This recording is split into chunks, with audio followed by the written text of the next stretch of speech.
Hello and welcome to a brand new season of the Animation Essay Podcast. I'm your host, Julia Smuts Louw, and it's been a minute. One pandemic, two major strikes, an industry bubble, and in my case, 2 kids later, we're still here, and despite the continued ravages of AI and other career-limiting moves on the part of our species, I'm feeling mildly optimistic about the future of animation in Africa, if only because it looks like we're the only continent that is still reliably producing children to consume all that content. So do your bit, listeners. Create some audience members. Put a brand new bum in a seat. Just kidding. If you're listening to this, you're still here and still interested in animation, which is all anyone can ask. The good news is there is some truly exciting stuff happening in Africa. And I think after listening to today's guest, you'll agree with me. I'm very happy to be speaking to Brent Dawes, co-director of the new animated feature David, along with Phil Cunningham, co-director, producer and owner at Sunrise Animation Studios right here in sunny Cape Town.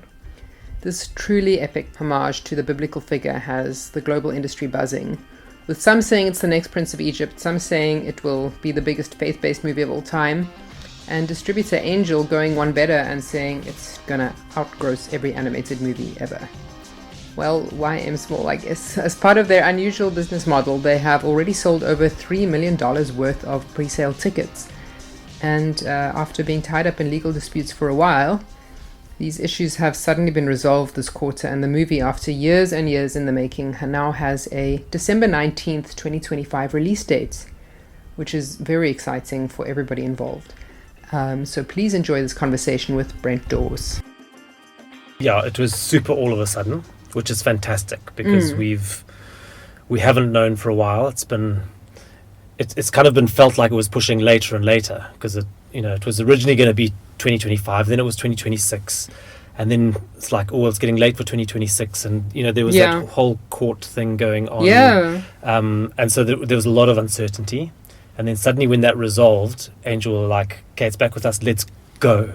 Let's press go. Which is amazing, which I'm thrilled about personally. Because you finish something, it's not really finished until it's out in the world. Do you know what I mean? You see Absolutely, people's response. So I'm thrilled it's going out in December. And with animation in particular, with it being such a long process, it can sometimes feel like it's never going to happen. Yeah. So the genesis of this project, I heard somebody say it's 30 years in the making. Like, where does that start? Like, what is day dot of David? So day dot is Phil. And his sort of upbringing and his so the way he'll tell a story, and I've heard it enough that I can say it as if it's him. So it's like you're one person. Yeah. So Phil and I both grew up in Zimbabwe, but he grew up in the wilds of Zimbabwe. I was a city boy, he was a country boy, and he said when he was out canoeing in the Zambezi, like for 5 days, you don't see another human, and he said like there he was truly inspired by. And was introduced to the God that he knows, which to him is like an expansive, adventurous, wild, loving character, which is by contrast to a lot of what people's view of God is, which is a stuffy, boring headmaster. And he just fell in love with that character. And he read in the Bible, I found in David, son of Jesse, a man after God's own heart. So then he fell in love with David, and Phil always loved storytelling. So I know that he used to do his own little comics and things like that, and I think he thought it would be wonderful to make a movie on David one day. And so that was before. So he became a farmer. Exactly, yeah. Well, the thing is, he only watched his first movie when he was 16. So he really didn't grow up with media. But when he watched his first movie, he was like, wow, this is an incredible way to get stories out. And what was that movie? That's a good question. Phil? I'm not actually sure. But, yeah, so I think, he grew up on farmlands and this and that. So that was the natural path for him to take, was doing agriculture and this and that.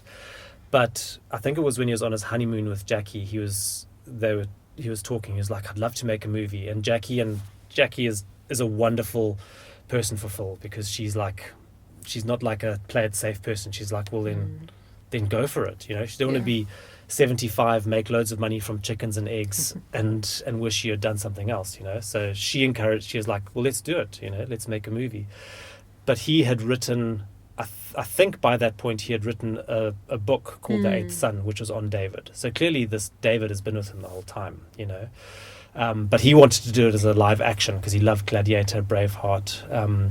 But once Sunrise started and animation was where sort of the wind was taking him and taking the studio, and we always thought we'd lean towards live action at some point, but it didn't really happen. It might still. And it was 11 years ago that Rita, one of the producers, and Jackie apparently had been telling Phil this for a long time, do David as an animation, and Rita also said it.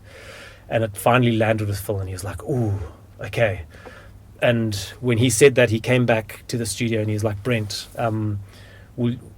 could you write David as an animation? And as he said it to me, it was like, I understood it. It deposited within me. It was like, yes, I get that. I understand that. So what year was that when he said 2014. Okay, so all right, so 11 years ago now. So 11 years ago, like, of proper work on this project. But and the seed was that 30 years ago. So backing up a little bit from there, you said the winds took Sunrise into like the path of an animation studio. Didn't you make the first animated feature ever in Africa? Yes, yeah. So it had been like a long... It had, but even then, when Phil said, okay, I'm going to make a movie, he met up with a friend of his, Roger Hawkins. The lore of it, or the mythology of it, is they were chatting in a bank. They both happened to be in the bank at the same time. By the time they came out the bank, they'd agreed to make a movie together. I think Roger was Sounds like movie people. Yeah, I think Roger was a maths teacher at the time, though. You know, it was like... Wow. But he'd done some advertising and things like that. And so they'd agreed to make a movie together, but they didn't know what. So Phil had written 2 books, The Eighth Son and one, The Legend of the Sky Kingdom. And I think he gave them both to Roger. He's like, what do you think? Which one should we do? You know, and it was based off of... Roger then was like... He read The Sky Kingdom, which is a children's story.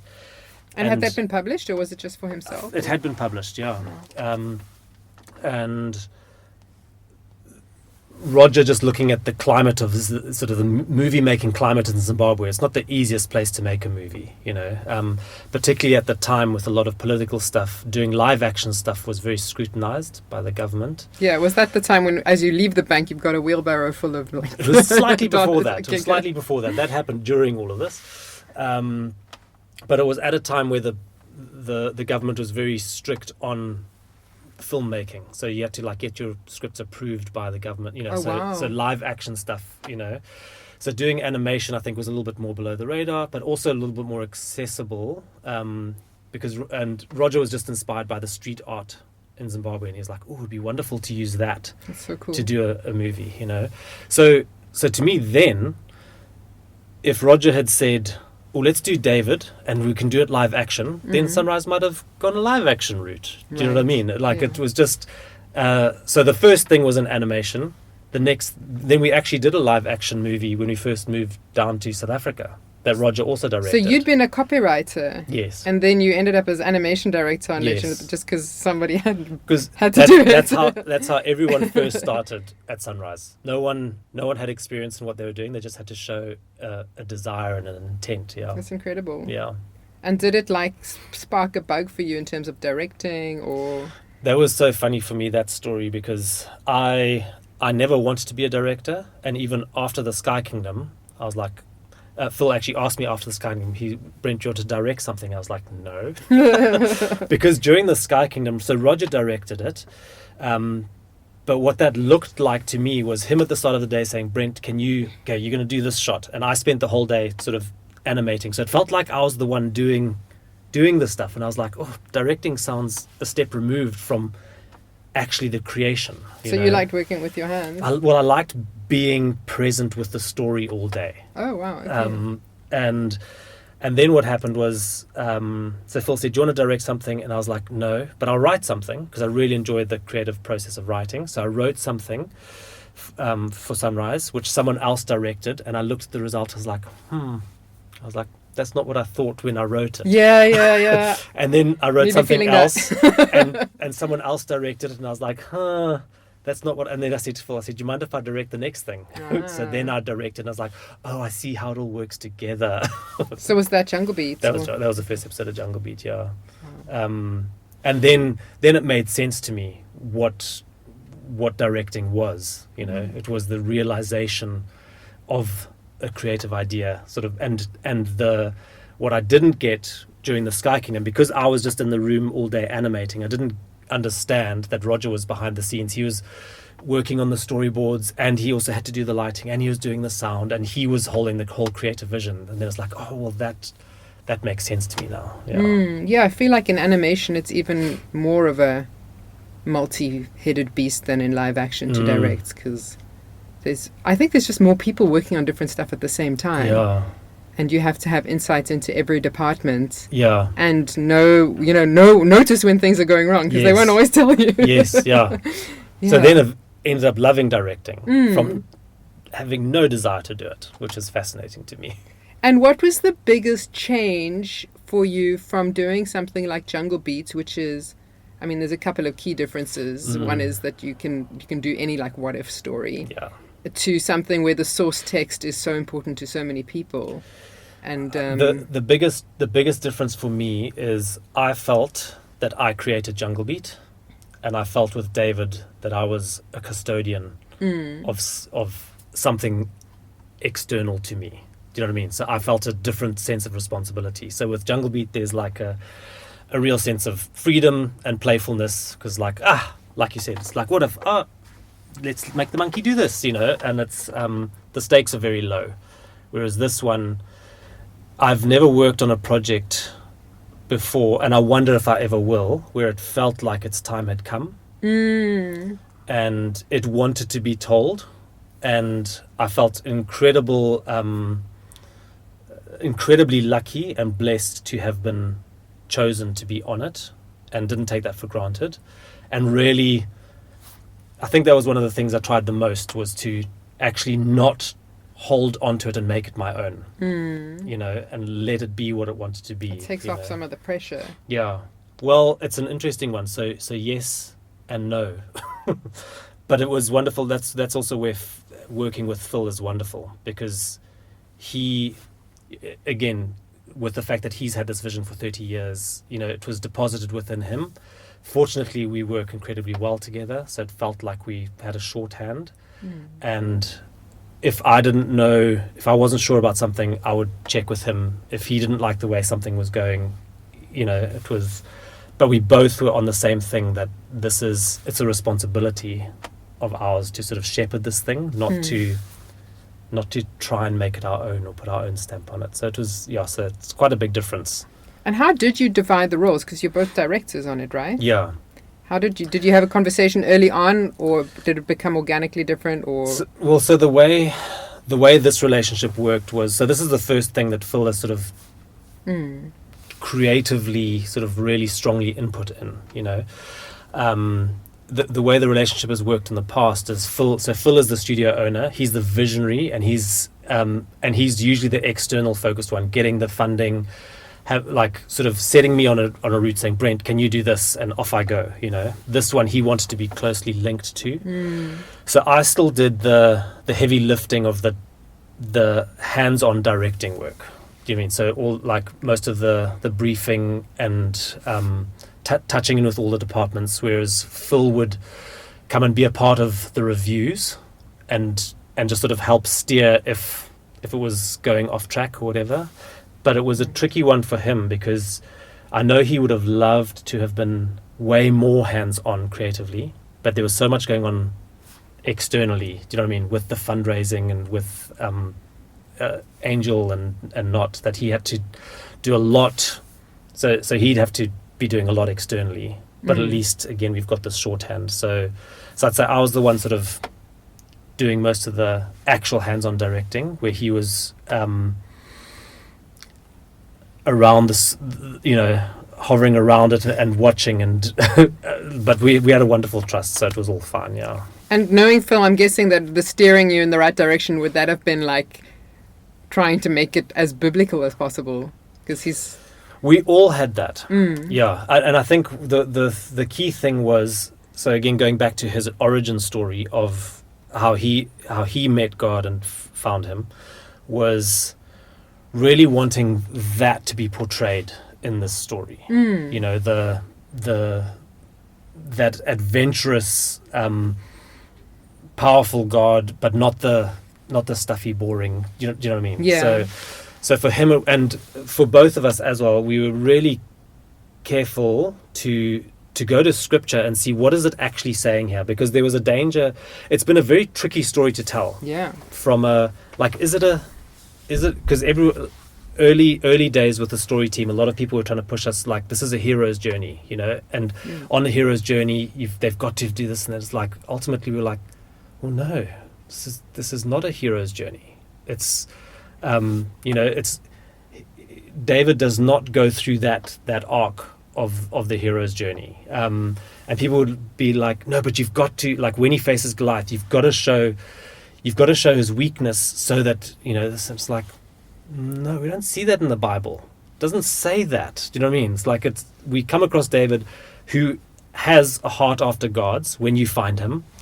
When he fights Goliath, it doesn't say he was afraid. It doesn't say that. And it's like, yeah, but for drama, and it's like, no, we're going to be faithful to this thing. It's like, he's like, who's this Philistine who's, and the Bible, it actually says he ran towards Goliath. We don't have him running towards Goliath, but it's not like he's there trembling, and we didn't make a big deal of that. And we were really excited by the fact that surely the story has lasted 3,000 years for a reason. We'll be able to tell it in a way that we feel is authentic to what we're reading in the Bible, and we're not forcing story structure on it.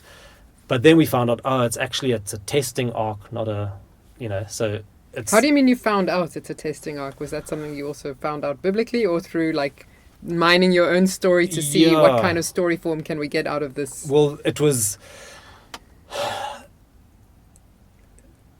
neither. So I've grown up within Sunrise, and I never traditionally studied storytelling, so I have, for right or wrong, haven't been big on structure. I've been big on what feels right, but a lot of the story people we were dealing with felt more comfortable with the language of storytelling that they were familiar with. So when does Act 1 finish? I'm like, doesn't matter, just let's tell the story. So when I say we discovered it, you probably find now, if we were to go and make another movie, we'd probably start by going, okay, so is this a testing arc, or is this a hero's journey? Because now Phil and I understand it.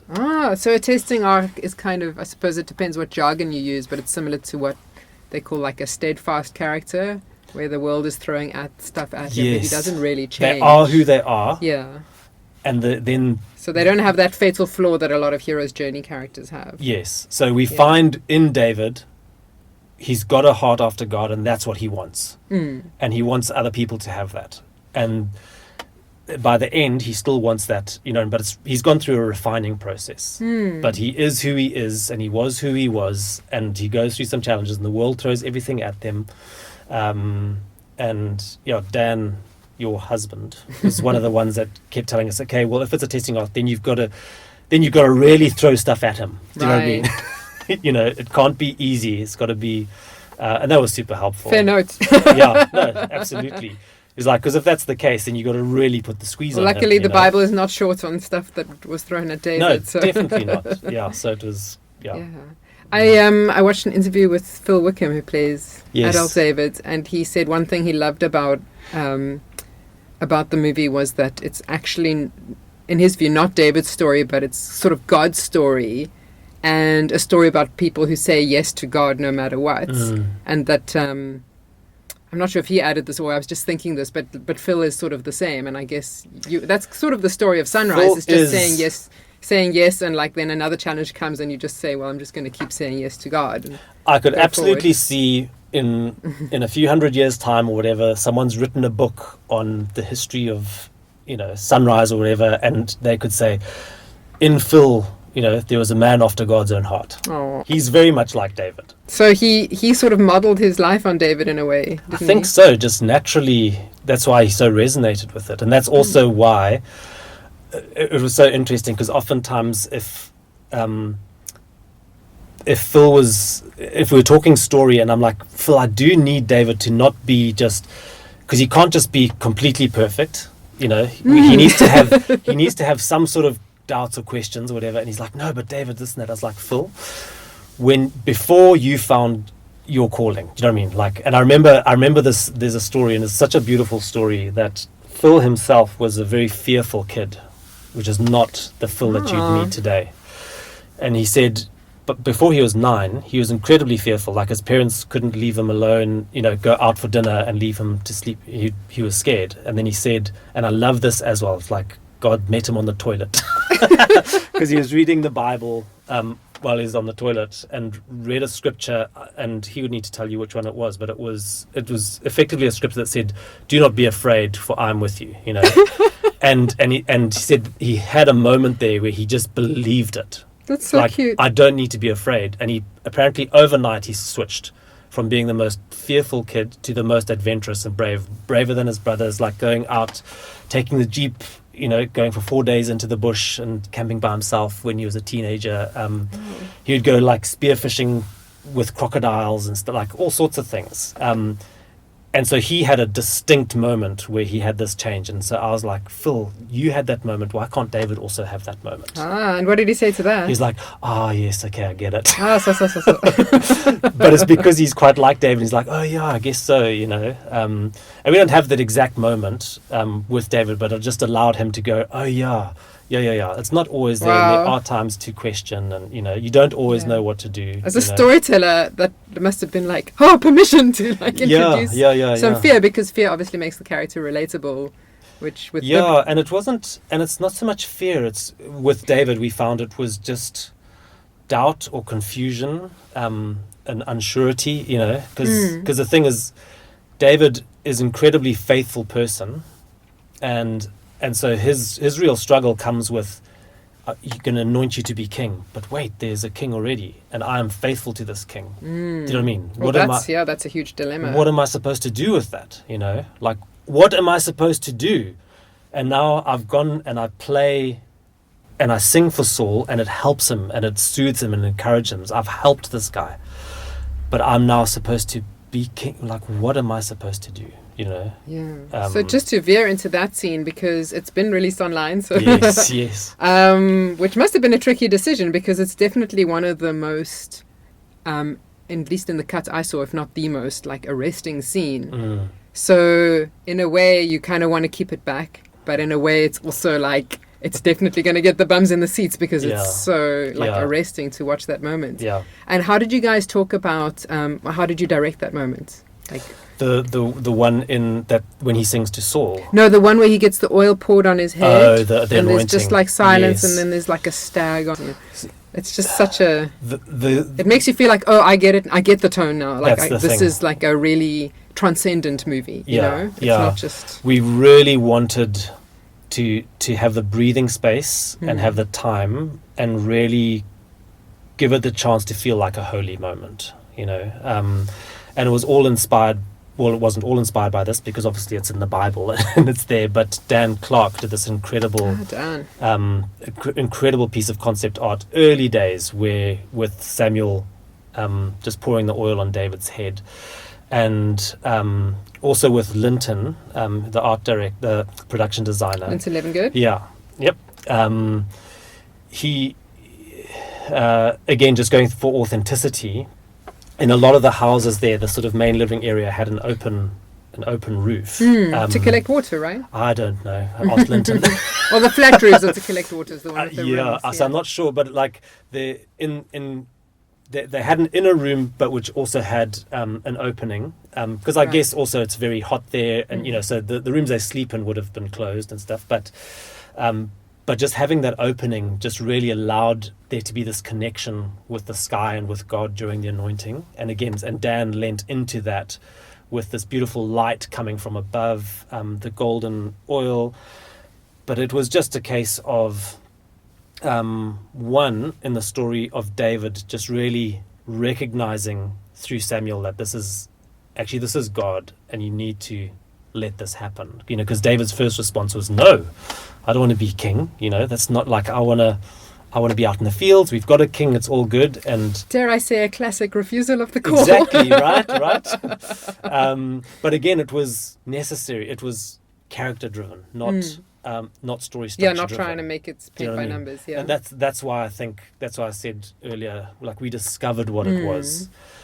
by really trying to be authentic to what was the characters should have been doing or needed, Right. But I think that really helped make the moment also just land a little bit more, with David not saying no, but Samuel going, the people need this. You know what I mean? And David's trying to reject it, and Samuel's like, everything you say is another reason you should be king. David's like, yeah, I love that character. There's something so sort of whimsical about Samuel. So your style as a director, would you, a moment like that, would you just ask animators to pitch ideas, and in terms of the sound design, would that be part of what would be pitched to you, or would you give them a brief that's quite sort of in keeping with a bigger vision? So I feel the key thing as a director is to hold, is you're the one that has the full picture, which needs to ultimately come out on the screen, right? And so you've got a sense and a feel. My style of directing is, I call myself is letting, is to try and get people up to speed, share the vision with them, and then let them run with it. And then if they're going off track, sort of, it's a little bit of steering. But I like really creating space and allowing them to bring what they can. But that said, obviously, with animation, everything is, once the animator gets something, it's a shot that's been storyboarded and approved already, and with that as well, it's quite specific because Samuel is singing, so the timing is pretty locked to the music and what have you. And so each like Dan Barker, our animation director, did such a fantastic job, because we didn't have as much time as we wanted for animation. He was like, the way we're going to get this done is every single shot is going to be have reference shot for it, and that's how we're going to get approvals. We don't have time to try this, try that. So reference that you acted out? Yeah. That the animators would act it out. Every now and then, if they weren't sure, they'd ask me to shoot some reference. Okay. They said, Brent, I don't know what you want from this. Can you shoot some reference? And I would do that. I always find that so fun. But I remember the first time I saw that at Triggerfish, I was like, okay, you guys do not have real jobs. Yeah, no, it's playtime. Just having so much fun. So much fun. It took a lot of the animators out of their comfort zone, because a lot of them are like...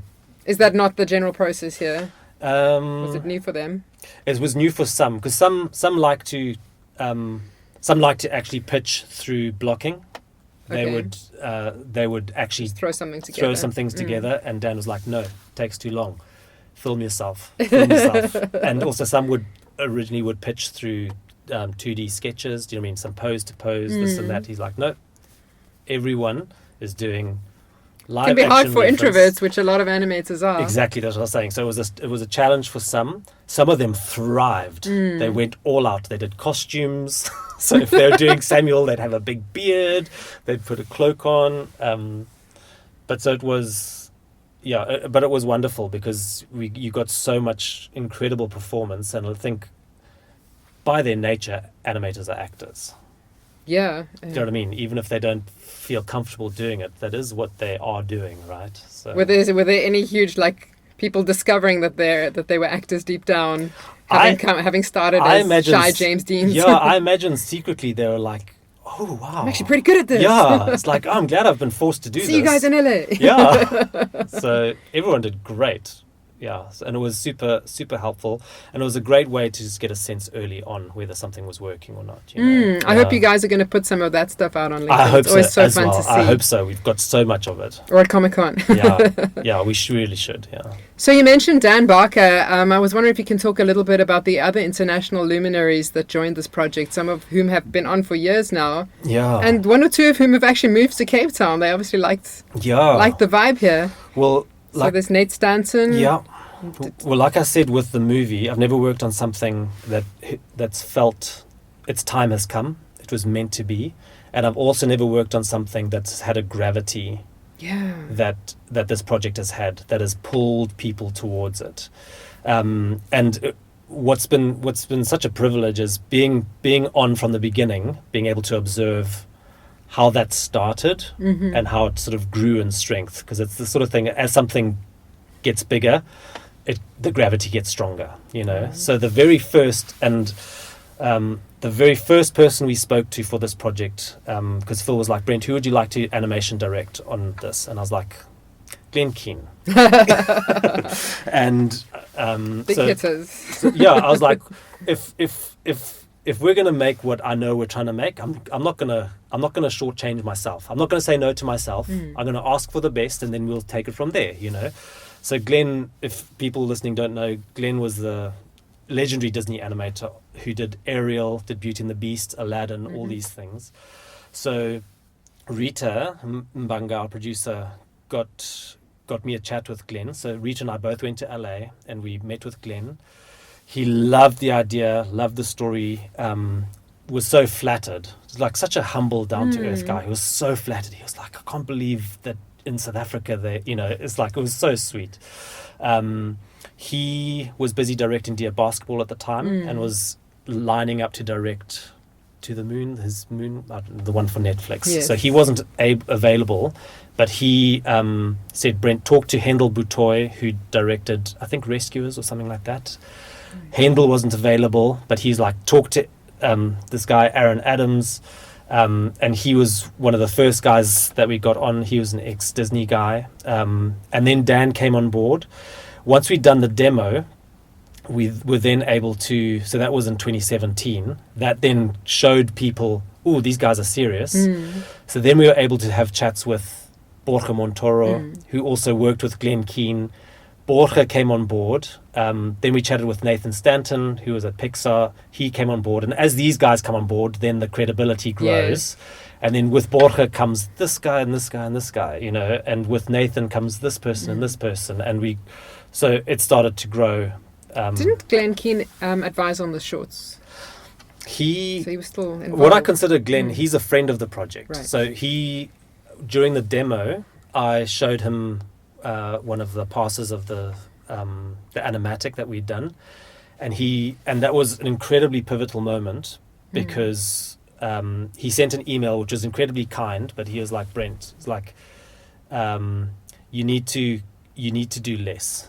Because we had loads going on. Jonathan was in, there was an army in, and he's like, find the essence of what you're trying to do, take everything out that's not meant to be there. You know, this is about David and rescuing this lamb. Try and just tell that story, you know.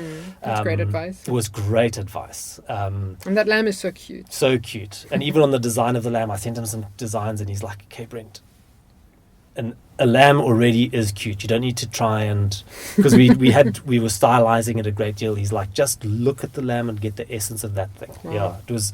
So there were one or two touch points with Glenn where he just really helped me to understand how to steer it, which was fantastic.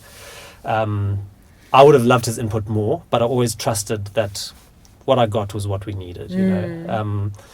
And one bit of advice, this is a bit of advice. You know when some say, what's one bit of advice you've got in your life that really, this is the one from Glenn that I would like share to other people, and it was such a good one.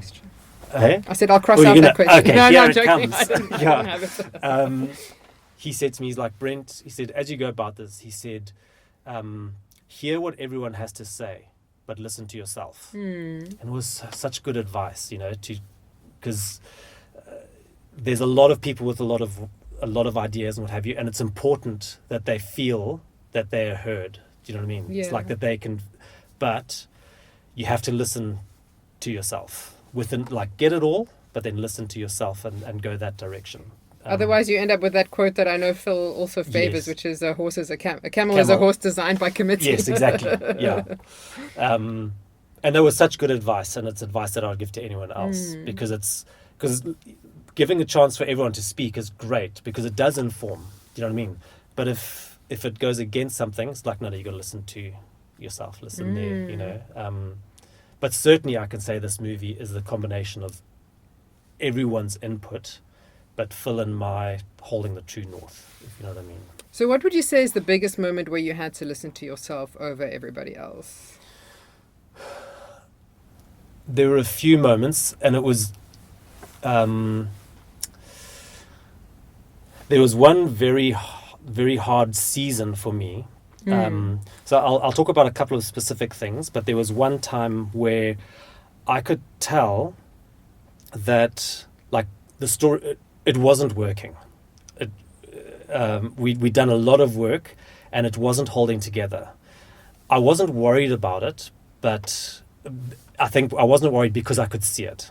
But I knew that we had to do something about it, and I knew I had to speak quite loudly. So I said to Phil, I was like, Phil, we're not in a good space. And partly this was because everyone was remote and I said, the story team, we need to get together. I said, having these calls we're not getting the unity that we need. So I said, I need to get all the story team here as quickly as we can. So in the same physical space? In the same physical space. Okay. Bring them to Cape Town. Bring all the storyboard artists here. We need to have like 2 weeks where we can just dig in and problem solve this thing. So I recognized the issue, okay? We had this thing which we called the Story Summit, got everyone here, we watched it. We also had some of the funding people here and stuff, and they also watched it. And effectively I set it up as like, guys, it's not great yet, but the reason we were here is to figure this out. And what happened then was that I was right. It wasn't in good shape. And what happened was a lot of people got scared then. It's like, oh, does Brent know what he's doing? Do you know what I mean? And I was like, I'm the one that said it wasn't going well, and Phil at that point had to really sort of bat for me because he came under a lot of pressure saying, is Brent taking this in the right direction? And so that was a time where I had to really hold the line and trust, despite all the noises. I sort of like, I knew it wasn't good. I'm just going to, if Phil takes me out of, if he needs another director to come in, that's fine. I told him that. I had very honest chat. We had, and that's what's great about Phil and I. We can talk incredibly honestly. I said, Phil, if you need to bring someone else in, like, I want this project to succeed. Do you know what I mean? I said, I knew that there was issues and I'm going to address them. Do you know what I mean? Okay. And Phil, he's like, no, I back you, Brent. You go. Keep going. So that was one of the times where...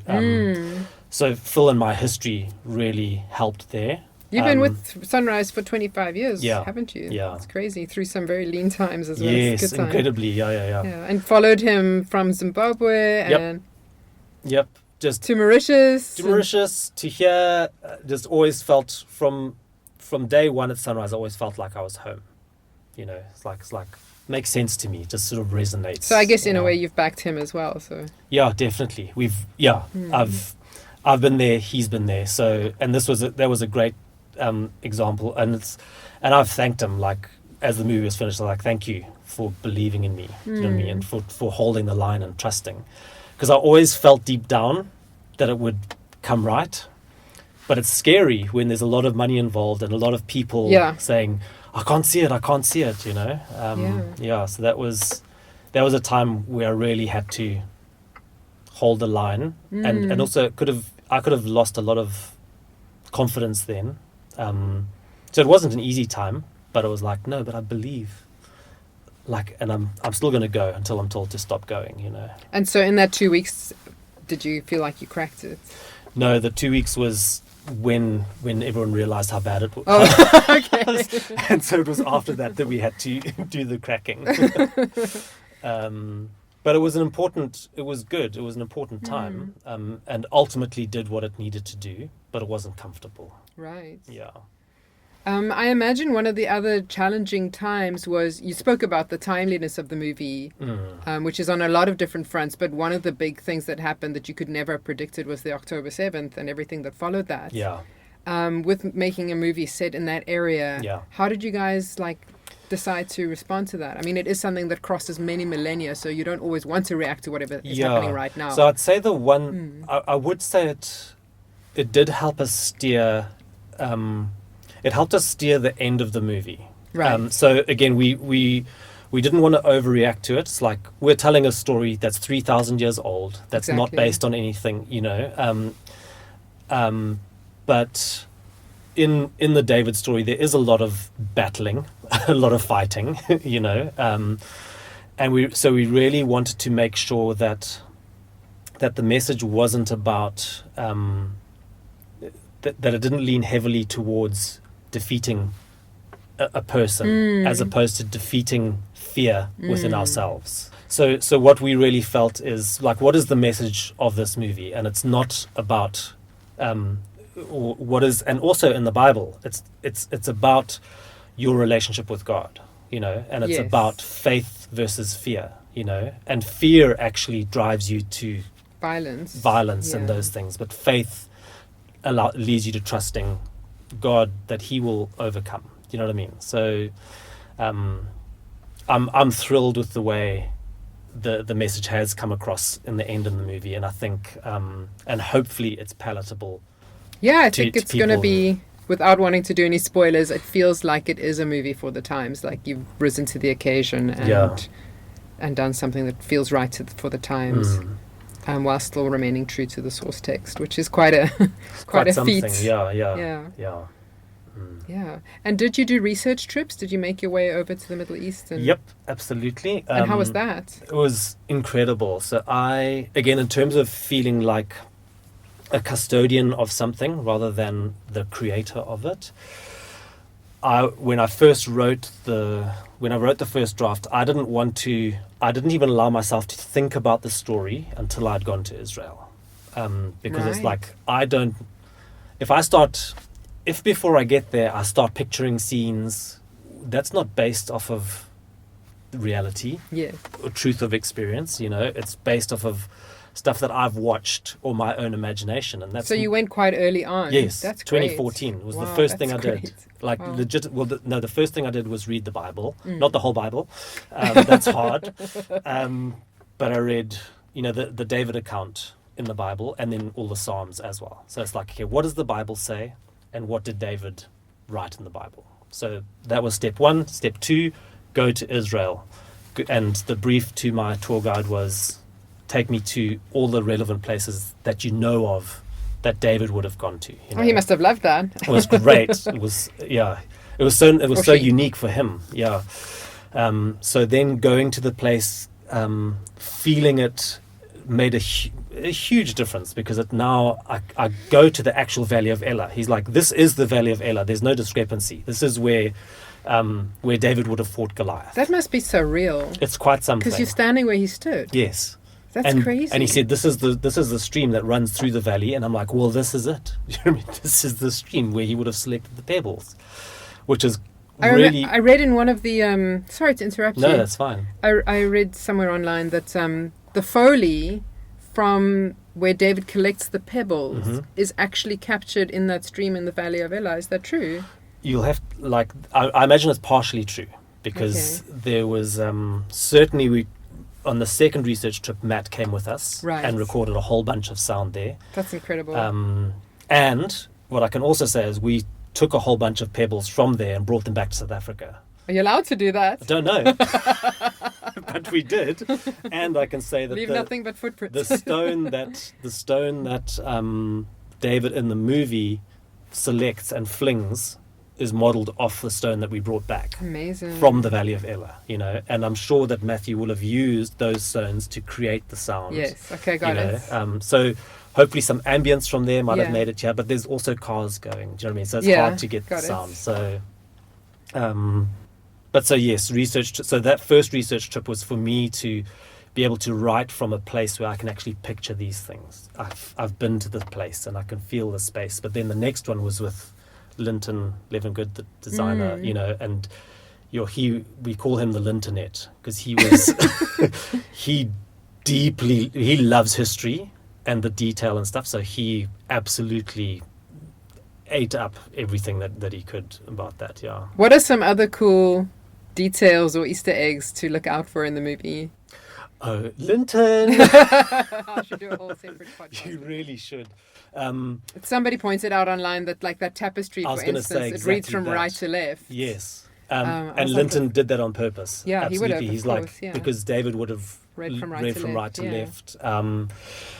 Like all the banners and everything, all the designs on the banners. So the design language is from the Hebrew lettering, which is so lovely, and all those all the different tribal symbols are from, the different tribes and what have you.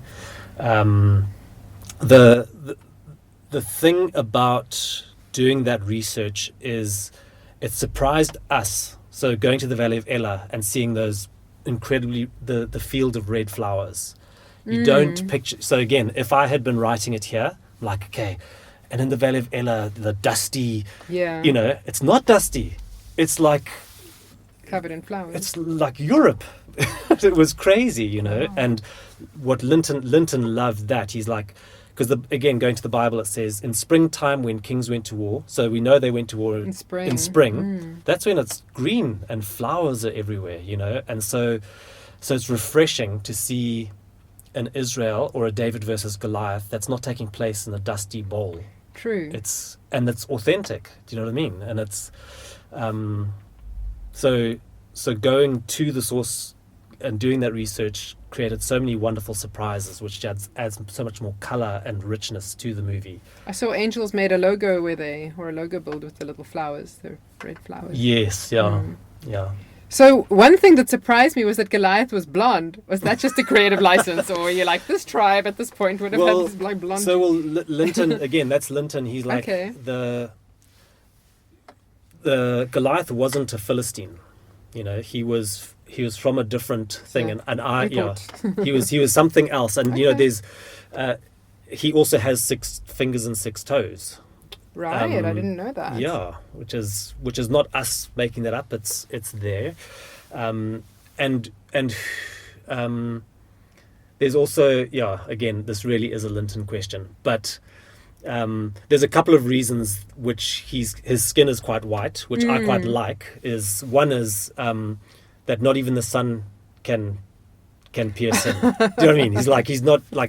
He's not even, and you'll notice on him he's got no scars. Like even his shield, if you look at his shield, there's only marks on the bottom of the shield because no one can even reach high enough. Oh, funny. There's all sorts of things like that. But the way that Linton went about designing and creating Goliath is he's kind of like the Ferrari of, he's kept in the garage, looked after, and he just is brought out when is necessary. So he's not in the sun a lot. So so there. So speaking of that moment, that's obviously the one that kids get taught in their Bible stories. Yeah. And knowing that you're making a family movie, was there ever discussion about focusing on that as the climax? How did you decide where to enter and leave David's story? Because you're obviously leaving out some of the less family-friendly stuff at the end. Okay, so this is very much a Phil thing. Mm-hmm. So Phil always wanted to do it he said, Brent, I want to go from shepherd to when he becomes king of Judah, because it's only still a couple of years till he becomes king of Israel. So we go out of, just by the way, but there were a number of times while I was writing the script where I went to Phil. I was like, Phil, can't we just go to Goliath? Oh, really? Yeah. Because it makes it so much easier. Because that's the climax, right? It's a climax. Yeah, well, it feels like it, But Phil was like, no, Brent, like we have to go there. Like, and I'm so glad Phil held that line. That was one of the key things I think that Phil was very clear on and never moved on. So we need to go to there, and it forced us into territory again, which I think is fantastic. That. It was harder storytelling-wise. It was incredibly tricky, but also a lot of people don't know what happens after Goliath. They know Goliath, so yes. I think it's going to surprise a lot of people that Goliath happens in the middle of the movie and then it carries on, and that's when it really ramps up, The real story is David versus Saul, Yeah. It's the much more emotional story as well. And it's the much more human one. It's the much more relatable one. Again, one of the very early things that I did, I got Simon Davey, one of our graphic designers, to do a timeline for me, which is, I think it's like 2.5 meters of all the moments in David's in the scripture that David goes through. And the thing is, Goliath happens in the 2nd chapter of David's life, and then there's another 42 after that. So most of the story happens after. So what I did is, looking at that, just took a pen and I traced a path. Okay, there's so much omission, you have to leave stuff out because it's so much, and it's like, and just trying to, what is actually the story we're telling? And it is the story of faith versus fear, the contrast of leadership of Saul to David, two different kings, and so therefore you go around the wives. It's not, this is not a love story. And you go over it. So it was a challenge, but we found our way. Yeah. I think my favorite biopics are the ones where they pick a chapter or a few chapters in someone's life, because lives don't generally follow a 3-act structure, so it can be sort of a bit of a muddle. But I think when it's a family feature, it's even more difficult, because there's a lot of stuff you sort of are forced to leave out just by dint of ratings.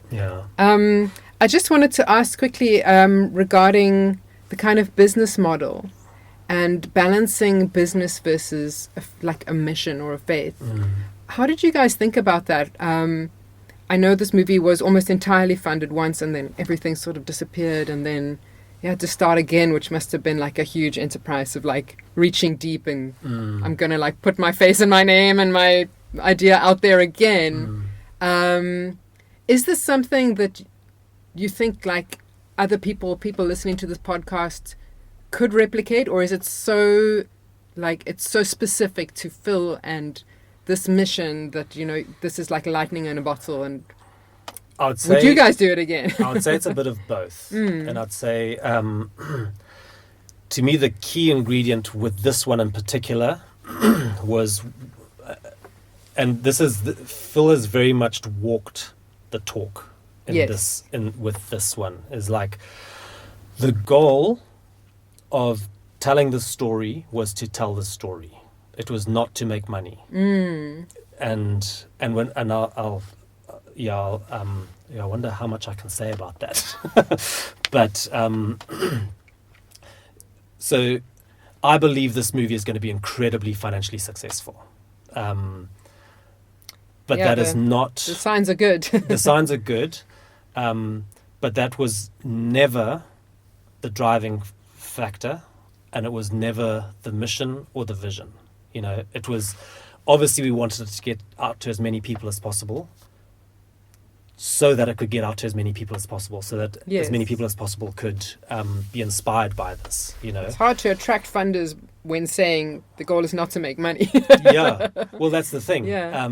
And so that's why it's like at the beginning. So Phil just had so what I'd say is, if you've got an incredibly clear vision and are willing to hold on to that no matter what, then I feel it's a good model to follow. Okay. If you aren't brave, then don't. Then maybe check, do your things before and check out. So I wouldn't know how to go about it differently. This is the way Phil operates. This is the way Sunrise operates. It's like vision and go, and it's as you walk up the stairs here. So one of Phil's favorite quotes is from Gimli from Lord of the Rings: "Certainty of death, small chance of success. What are we waiting for?" Beautiful. That is very much how Phil went about this. And the code name for this project in its early development was HBD, which means Here Be Dragons. Wow. Which is because in maps of old, before all the world had been discovered, but people hadn't gone beyond certain areas, there'd be this thing, HBD, Here Be Dragons, because it's like, be careful. No one knows. We don't know what's over here. And Phil was like, that's where we're going with this movie. It's like, Here Be Dragons. We don't know if we're going to succeed or whatever. And it wasn't based on human intelligence or anything, just a feel. And that's how the first funding actually happened. And I like just to share a little bit. So Phil started to try and get some money to do the demo, which was significant. It wasn't insignificant. And he had someone he'd been doing business with for a while, Sinette, and she was helping to try and find this funding for Phil. And it came to a point where What's her surname? Sinette Kritzinger. Oh, okay.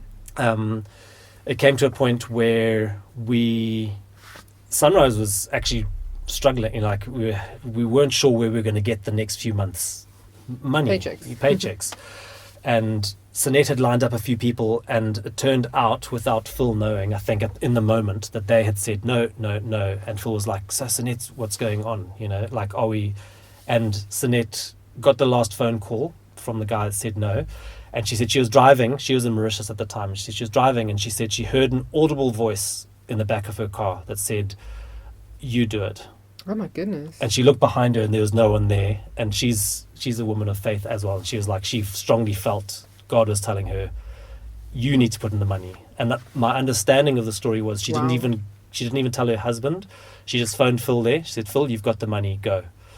And wow. Yeah, that's how. Oh, it's goosebumps. Yeah, so you can't. You sort of can't business plan that. Yeah, absolutely. You can't. But again, number crunch. but within that, what I can say is, again, going back to the vision and the belief, because Phil was so focused on it and so believed in it, she caught that, and then also so believed in it that she was willing to do that. And I've seen that a number of times through this project, is just holding on to the trust and the belief and conviction. I think. Yeah. I think for. Even if it's not a faith-based movie, like movie people tend to be quite emotional and passionate, and if somebody's very passionate, their conviction is contagious. It's contagious, and infectious, and like you said, if you can hold on to a clear vision. Yeah. So I guess that's the replicable thing for anyone listening is, pick something you really care about. Yeah. And Phil has, and I've observed it in the last couple of years, because there has been a lot, with the court case that's come, there's been a lot. The court case with Angel. Yeah, there's been a lot of struggle. That was between Sunette and Angel, right? Yes. Not you guys. Yes. So there's Sunrise, then there's Slingshot. Yes. So Slingshot was SPV. Yes. Okay, I thought so. It's good to say that because I've noticed a lot of the international content is saying Slingshot is the production company. And I'm sure you guys want to get the name Sunrise out there, but nobody's mentioning Sunrise. Yeah. So it's Sunrise, guys. Sunrise made this movie. That's right.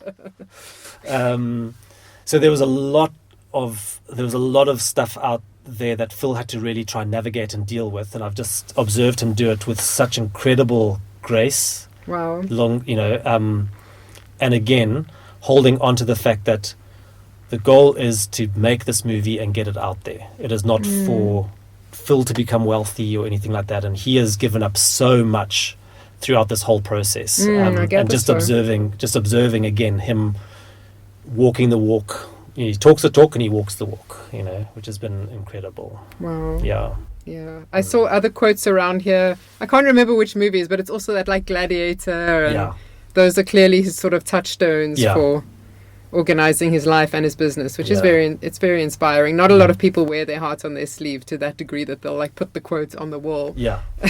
Yeah. And every now and then I'm like, well, let's put a quote on the wall that says joy and happiness and ease ahead. How about easy life this way? Yeah, easy life this way.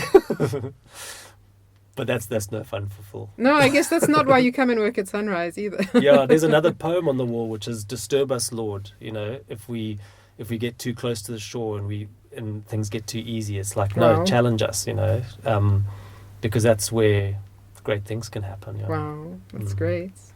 I know we've gone over an hour, but I just wanted to ask: this being David and the writer of Psalms, you couldn't tell the story without telling the story of the music. And there's been also a lot of like amazing names that have been associated with that, including Joe Frabenizi and Jonas, who wrote one of my favorite songs, 10,000 Reasons. Yes, yeah. So do you want to just talk a little bit about how the music and the songs came together? I love the fact that in this movie, the fact that it's a musical, that the music is motivated within the story. That it's actually singing, I love Tangled, but I must say when I first watched it and she started singing, I was like, why are you singing? Oh, right. It's like there's no reason to sing right now. like where's this coming from? That said, I love the songs and I love Tangled. That used to bother me when I was a kid. I was like, how do they all know the words? Yes, where's this music coming from and how why? Are they rhyming? Yeah. So I loved the fact that, and I tried to make it such that every time there's a song in the movie, it's really motivated. There would be music playing at that point. There would be music because he was a musician, Yes. so he sang for Saul, and And when he gets home, his mom knows him, so she's like, "Get his lyre, let's help him to process," and they help him process through song, which I really love. But we had Jason and Rhonda Halpert was a great find for us. They were our music producers. He is Kelly Clarkson's music producer. Oh wow! And again, that was another sort of meant to be moment that apparently a few years ago Rhonda saw the David demo and she was like, "We're going to work on this movie." So she reached out to you? No, she just I believe she just saw it and she felt within herself. Oh, okay. So she and just knew. then a year later, we were put in touch with them through some people from Minnow, because we were doing the David shorts with Minnow. Yes. And they were like, "Oh, you should get hold of Jason." And I think he said to his wife, "These people got hold of me to do the music on David," and she's like, "We're doing it," Oh wow! and it was a year before she had felt like they were going to work on it, and then it came to be, and they were fantastic. That's because amazing.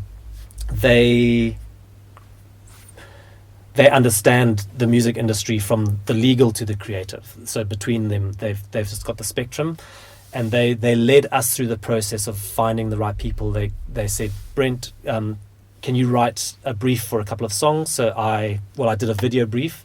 They sent that out to a whole bunch of people. A video brief as in you were singing? No.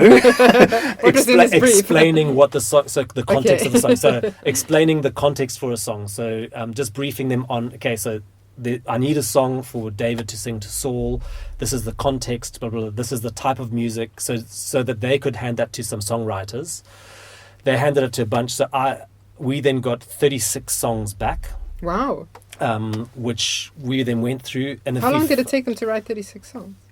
But it was 18 different writing pairs. Oh, God. So it was only 2 weeks that I got all these songs back.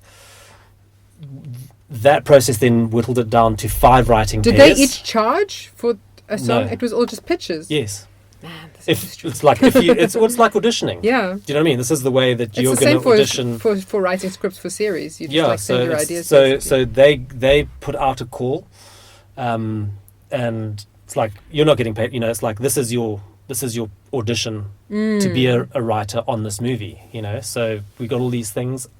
We listened to them all. If we like the lyrics or melodies, they got a call back. So then I went to Nashville for a few days. Oh, amazing. And sat with I think it was 5 or 6 writing pairs that we really responded to from that first batch. And I gave them so then I gave them a much deeper brief, gave them feedback on their songs, what we liked, what we didn't. They then went away and worked on them. And it had to be very quick, because it was then the next day they would come and play for me their response. So they were all pairs? Yeah. So was it a lyricist and Yeah. and a instrumentalist? Yes. Oh, interesting. Yeah. Interesting, yeah, Yeah. the way it worked out. And so then I worked with all of them, and then from there 2 emerged, which was Molly K. Kessler and Brock Monroe, husband and wife Who's team. still working with you? Yes, and Chad Carruthers and Ryan Shirley was another writing pair. And so then we briefed them on all the songs, and it was basically a best song wins kind of thing, or Like a bake-off? yeah. and then Jonas had been involved in the earlier days, and one of his songs has still sort of survived, which is incredible. I'm so thrilled about, because it was. Is it Shalom? No, that's Adventure Song. Oh, sorry. And so he wrote Adventure Song. It was one of the first songs written, and it was a song that felt like the movie, which is wonderful. So it became almost like it's like, listen to this song, that's what the movie feels like, yeah. And then Ryan actually ended up also helping with the lyrics of that, because it needed to find its place where it fit in the movie. And she helped just bring the story lyrics into it as well, yeah. So, and then Joe Trapanese was the composer, which it was so wonderful to work with, yeah. Wow. So, sorry, that's all that to say, yes, wonderful.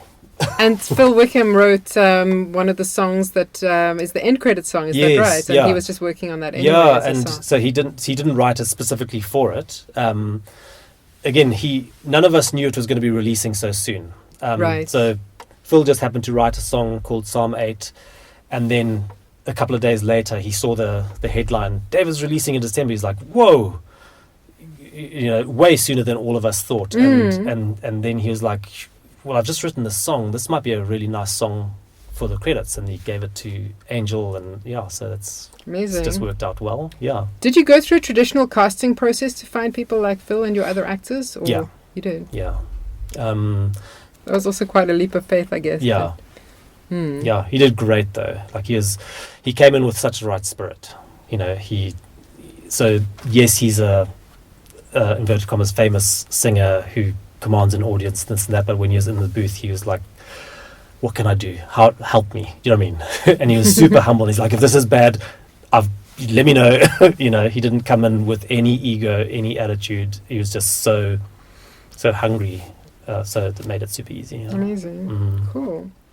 And just real quick, what is next for you guys? I know what's going on, but I don't know if I'm allowed to talk about it. I also don't know. I mean, I don't know if I'm allowed to talk about it. Well, I'll talk about it in a way. So we are developing another sort of musical animated biblical feature film, which is is lighter than the David story, which is a lot of fun.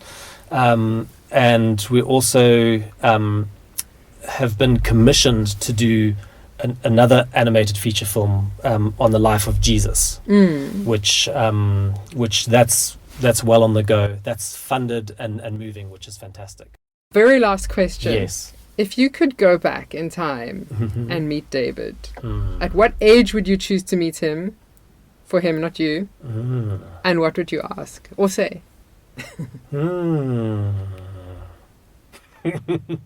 That's a really interesting question. It's like, I think,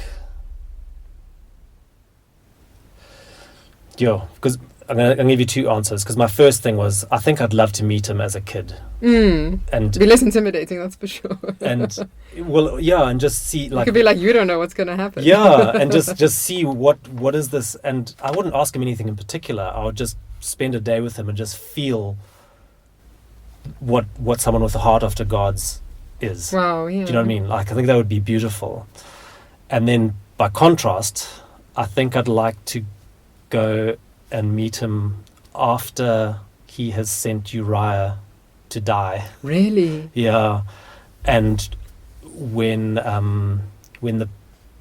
then he's challenged with is it a priest that comes and says to him, I can't remember, someone sends someone to David and is like, I'm not sure, and says like, there's someone with all these sheep. I can't remember, there's an analogy of something, and basically David gets called out, like, you have done this thing. I'd just love to bear witness to David's heart in that moment. Is that because you've spent a lot of time trying to figure out how both people can exist in one person? Well, I think so. It's like, I think because life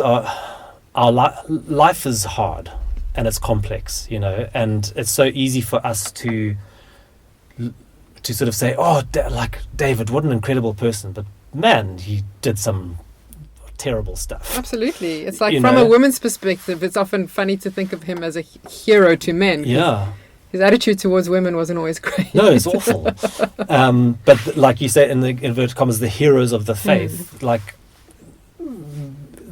all the good stuff is what is the hero, but there's also the real stuff, and so I think it would be important, I think, for me to see the real flawed human, not the hero, Interesting. Well, thanks so much for those answers and for your time. Sure. And thanks for pushing through on David. I think we're all going to benefit as a result, as an industry and as audience members. Yeah, it was so worth it.